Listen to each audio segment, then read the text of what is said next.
ভারত সরকারের national school of ড্রামার উদ্যোগে আমরা কোচবিহার ছায়ানি আজকে আমাদের নিজস্ব মহড়া কক্ষে আমরা পঞ্চম বেদের নাট্য রচনা থেকে একটি নাটকের অংশ পরিবেশন করতে চলেছি। শুরু হচ্ছে আমাদের নাটকের অংশ।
প্রাক রঙ্গ শেষ।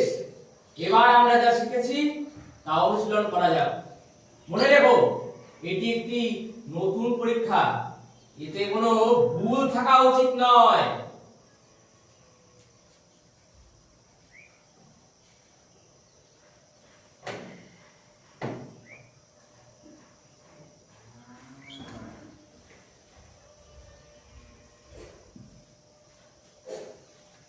দয়া করে আমাদের প্রণাম গ্রহণ করুন মুনিবর। সর্বদা সুখে থাকো। তা তোমাদের এখানে আসার উদ্দেশ্য কি? মুনিবর, আপনি যে নাট্যশাস্ত্র রচনা করেছেন সেই জন্য আমাদের হৃদয়ে বহু প্রশ্ন জেগেছে। আমরা সেই প্রশ্নের উত্তরের জন্যই আপনার কাছে এসেছি। বেশ বেশ, নিঃসংকোচে বলো। মুনিবর, নাট্যশিল্পের সৃষ্টি কিভাবে হয়েছিল, এর উদ্দেশ্য কি? তুমি বেশ ভালো প্রশ্নই করেছো। তবে এই প্রশ্নটি শুধু নাটকের জন্যই নয়, এটি জীবনের সারমর্মের জন্য একটি মাধ্যম।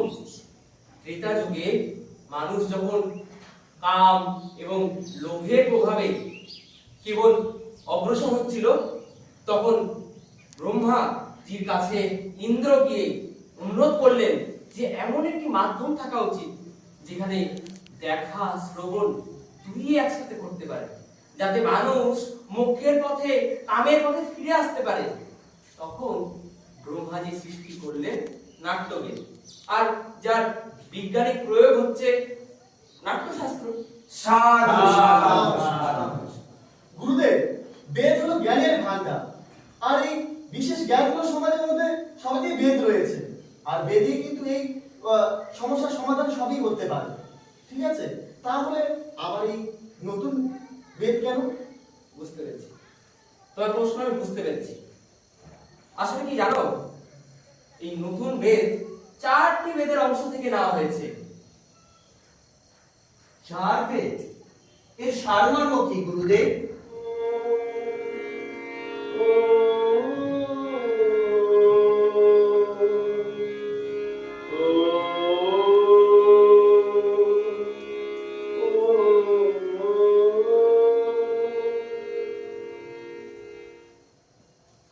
নাটকের যে পাঠটি তোমরা শুনছো, এটি ঋগ্বেদ থেকে নেওয়া। এই সুন্দর গানের ভিত্তি হচ্ছে সামনে। অভিনয়ে ব্রহ্মাজি নিয়েছিলেন যজুর্বেদ থেকে, এবং রস নিয়েছেন অথর্ববেদ থেকে। এই 4টি বেদের অন্তর্ভুক্তি নিয়েই পঞ্চম বেদ সৃষ্টি হয়েছে। গুরুদেব, তাহলে নাটক কি শুধু দেবতাদের জন্য তৈরি? না, এই একই প্রশ্ন ব্রহ্মার কাছে দেবতারা জিজ্ঞেস করেছিলেন যে এটি কি শুধু তাদের জন্যই। তখন তিনি উত্তরে বলেছিলেন, না, এটি সকলের জন্য। এতে সকল শুভ কাজ, সকল অশুভ কাজ এবং সবথেকে বড় কথা, ত্রিলোকের বর্ণনা রয়েছে। নাটকের উদ্দেশ্য কি জানো? নাটকের উদ্দেশ্য হচ্ছে ক্লান্ত ব্যক্তিদের, যারা শোক বা দুঃখের কারণে ক্লান্ত, তাদের বিশ্রাম দেওয়া। আর সেই কারণেই তিনি সৃষ্টি করলেন নাট্যবেদ। সাধু সাধু সাধু। অসাধারণ সমগ্র সৃষ্টির অন্তর্ভুক্তি, ধর্ম নিরপেক্ষ, অতি প্রাকৃত এবং বহু ধর্মীয় সকল জীবের ভাব প্রকাশের শিল্প এই নাট্যশিল্প সকল শিল্পের উৎস, কিংবা বলা যেতে পারে নাট্যশিল্প সকল শিল্পের সঙ্গম স্থল। আচ্ছা মুনিবর, নাট্যশিল্প তো অসাধারণ শিল্প। আমাদের বেঁচে থাকার মতো শ্বাস প্রশ্বাসের মতনই অতি প্রয়োজন। তো সমাজ এটিকে কেন মেনে নেয় না, কেন অপ্রয়োজনে মনে করে? দেখো, আমরা শিল্পী, নীতি নির্ধারক তো নই। শিল্পকর্ম করা আমাদের ধর্ম। নীতি নির্ধারকদের উচিত আমাদের শিল্পকর্মের দিকে নজর দেওয়া, আমাদের বিভিন্ন সুযোগ করে দেওয়া। নাটক তো কেবল একটি শিল্প নয়, এটি সমাজের দর্পণ। ভৌগোলিক সীমা ছাড়িয়ে নাটক মানবতার কথা বলে, এবং আমি বিশ্বাস করছি একদিন এই অনুভূতি, এই সাম্যের অনুভূতি পৃথিবীকে স্বর্গের সুখ দেবে।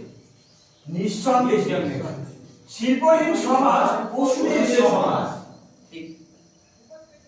এই বিশ্বাস নিয়ে চললে একদিন নিশ্চয়ই এই শিল্পী আমরা যারা আছি, আমরা যোগ্য প্রাপ্য সম্মান পাবো। আমি নাট্যবেদকে পঞ্চম বেদ বলে অভিহিত করছি।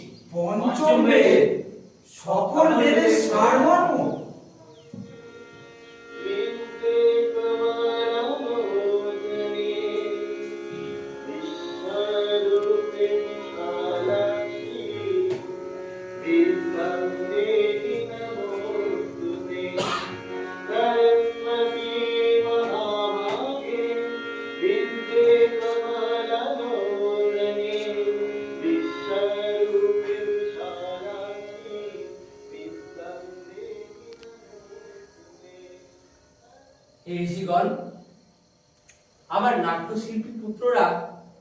তোমাদের স্বাগত জানানোর জন্য তাদের নাটক পরিবেশনা নিয়ে অপেক্ষা করছে। এসো আমরা সেই নাটক উপভোগ করি। এই জাতি উন্নত হোক, সকল মানুষের সকল আশা পূর্ণ হোক।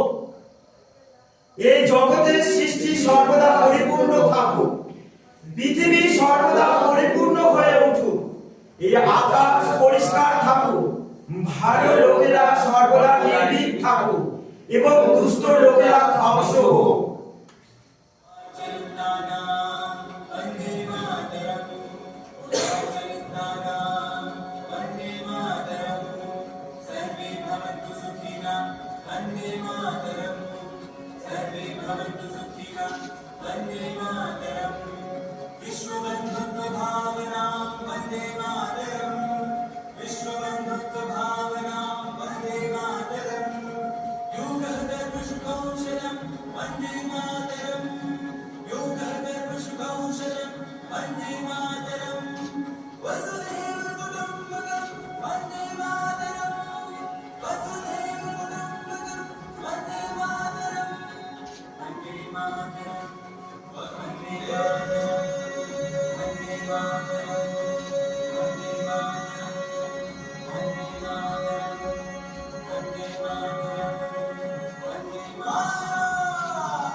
ধন্যবাদ।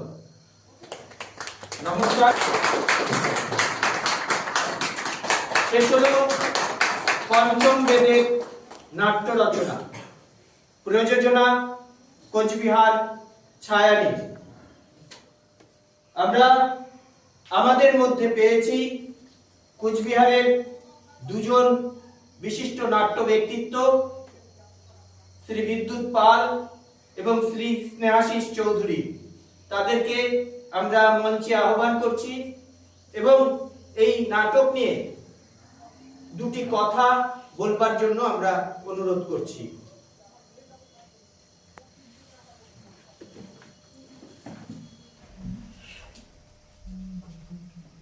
আসলে আমরা সকলেই জানি নাটকের মধ্যে দিয়ে লোকশিক্ষা হয় এবং তারই বোধহয় প্রতিফলন আমরা দেখতে পেলাম।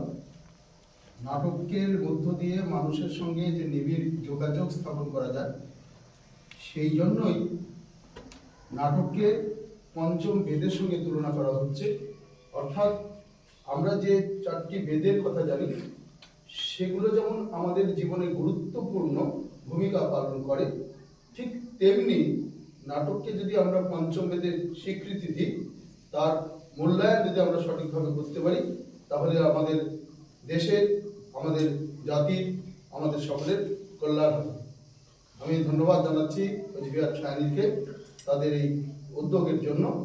তাদের প্রয়াস সফল হোক এবং তাদের সাংস্কৃতিক কাজকর্ম সারা বছর ধরে জারি থাকবে। ন্যাশনাল স্কুল অফ ড্রামার উদ্যোগেই আজকের এই তাদের এই প্রয়াস। আমরা ধন্যবাদ, অভিনন্দন এবং কৃতজ্ঞতা জানাচ্ছি ন্যাশনাল স্কুল অফ ড্রামাকে, কারণ তাদের উদ্যোগেই কোচবিহার ছায়ানীর আজকে এই অংশটা মঞ্চস্থ করলেন এবং তার ফলে আমরা নিজেরাও নিজেদেরকে সমৃদ্ধ করতে পারলাম। আবারও আপনাদের সকলকে এবং কোচবিহার ছায়ানীকে ধন্যবাদ জানাচ্ছি। স্নেহাশিস বাবুকে কিছু বলবার জন্য বলছি, 2 মিনিট। প্রথমেই ধন্যবাদ জানাচ্ছি ভারত সরকারের সংস্কৃতি মন্ত্রক এবং ভারতের জাতীয় নাট্য বিদ্যালয় ন্যাশনাল স্কুল অফ ড্রামাকে, যারা 25তম ভারত রং মহোৎসবকে বিশ্ব রং মহোৎসবে পরিণত করার এই মহতী উদ্যোগ গ্রহণ করেছে এবং সারা দেশ জুড়ে নাটকের যে প্রয়োজনীয়তা, নাটকের সঙ্গে প্রতিটি মানুষের জীবন দর্শন কিভাবে জড়িয়ে রয়েছে, মানুষের, সমাজের এবং দেশের কথা নাটক তার মধ্য দিয়ে কিভাবে নিজেকে ধারণ করে, এই গুরুত্বপূর্ণ বার্তা পঞ্চম বেদ হিসেবে নাটককে মানুষের কাছে পৌঁছে দেওয়ার লক্ষ্যে এই উদ্যোগকে আমরা সাধুবাদ জানাই, ধন্যবাদ জানাই কোচবিহার ছায়ানীর,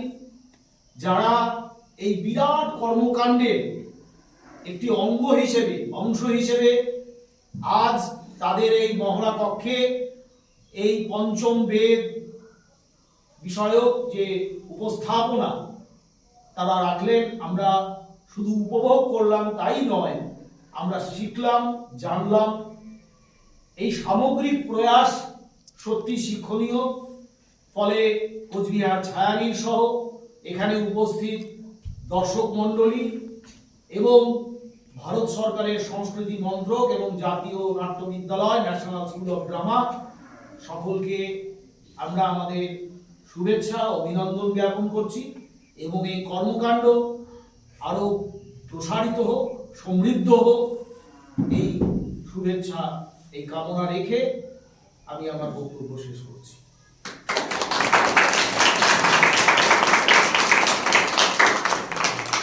ধন্যবাদ মাননীয় বিদ্যুৎ পাল এবং স্নেহাশিস চৌধুরীকে। ধন্যবাদ জানাই ভারত সরকারের ন্যাশনাল স্কুল অফ ড্রামাকে, যারা এই অনুষ্ঠানটি করবার জন্য আমাদের সুযোগ করে দিয়েছেন। ধন্যবাদ জানাই আমার সহশিল্পীদের, যারা এই অল্প সময়ে তারা এই নাটকটি এই দর্শকের সামনে মঞ্চস্থ করলেন। সবাই ভালো থাকবেন, নাটকের পাশে থাকবেন। নমস্কার।